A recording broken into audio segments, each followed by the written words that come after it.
अब आप लोगों के सामने बहुत ही बढ़िया सवाल है।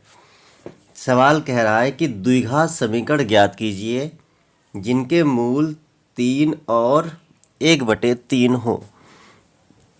तो ऐसा कभी भी कोई भी सवाल आए तो उसको बहुत सरल तरीके से आप हल कर सकते हैं। देखिएगा, सवाल यही रहेगा, सिर्फ ये मूल बदलेंगे। तो जो तरीका हम बता रहे हैं वही तरीका यूज करें। देखिए, इसको हम हिंदी में बता रहे हैं तो आपको थोड़ा सरल लगेगा। तो या अंग्रेजी में, दोनों समझ लो, कोई टेंशन नहीं है। ठीक है, तो माना क्या दिए हुए हैं, तो दिए हुए मूल क्या हैं? दिए हुए मूल, या डाल लो दिया है। ठीक है, तो अल्फा बराबर हमने मान लिया 3, बीटा बराबर मान लिया हमने 1/3। अब इसको हिंदी अंग्रेजी दोनों भाषाओं में समझो, बहुत सरल है। तो सबसे पहले निकालेंगे हम मूलों का योगफल। मूलों का योगफल अंग्रेजी में अगर लिखना है तो अल्फा प्लस बीटा को हम जोड़ देंगे, यानी कि 3 + 1/3 क्या होता है? 3 तियाँ 9 और 1 10/3 हो गया। यानी इसकी गुणा होती है, ऊपर वाली गिनती जुड़ जाती है, तो 3 तियाँ 9 और 1 10/3। ये तो हो गया योगफल। अब निकालेंगे मूलों का गुणनफल।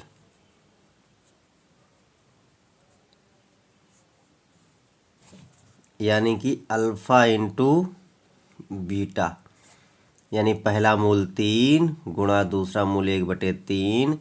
ये ऊपर 3 है, नीचे 3 है, कट जाएगा, बचा 1।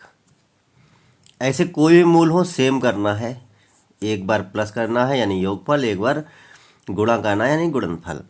अब ये हमारे पास दो चीज़ें आ गई हैं।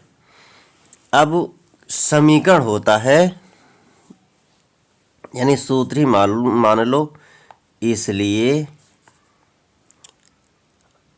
अभीष्ट द्विघात समीकरण, या मान लो इसलिए, हाँ अभीष्ट ही लिख लो, अभीष्ट द्विघात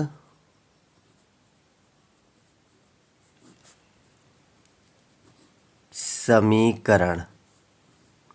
सूत्र है, सबसे पहले होता है x² माइनस, कोष्टक के अंदर होता है मूलों का योगफल।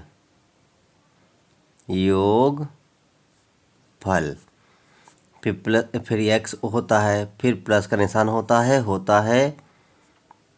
मूलों का गुणनफल, और बराबर में 0 होता है। ये सूत्र है, ये है हिंदी भाषा में सूत्र। इसी को या करके आप लिख सकते हो x² minus alpha plus beta, फिर x plus alpha into beta बराबर 0। ये हो गया योगफल, और प्लस का निशान ये हो गया गुणनफल। अब मान देखो कैसे रखेंगे, तो सिंपल है, x² माइनस मूलों का योगफल या अल्फा प्लस बीटा 10/3 आया है, 10/3, और बाहर x निकला है, चाहे इसमें देख लो चाहे इसमें देख लो, ये x लगा दिया, प्लस का निशान सूत्र वाला, मूलों का गुणनफल, ये मूलों गुणनफल है, 1 आया है, और अल्फा इंटू बीटा चाहे कहे तो वो भी 1 आया है। मतलब किसी भी भाषा में लगाओ बराबर में 0 है दोनों में, यानी यही सूत्र एक हिंदी में है, ये सूत्र एक अंग्रेजी में है। अब इस हिसाब से तो ये उत्तर आप लिख सकते हैं, लेकिन इसको थोड़ा ठीक कर लेते हैं। तो इस 3 की इससे गुणा होगी, तो 3x² माइनस का 10x प्लस 3 बराबर 0, यानी कि इन सबको 3 से गुणा कर दिया तो ये नीचे वाला 3 गायब हो गया। यही हमारा अभी समीकरण हो गया 3x² माइनस 10x प्लस 3 आ गया। कैसा लगा सवाल? अच्छा लगा तो लाइक शेयर कमेंट करें। फिर मिलते हैं अगले वीडियो में।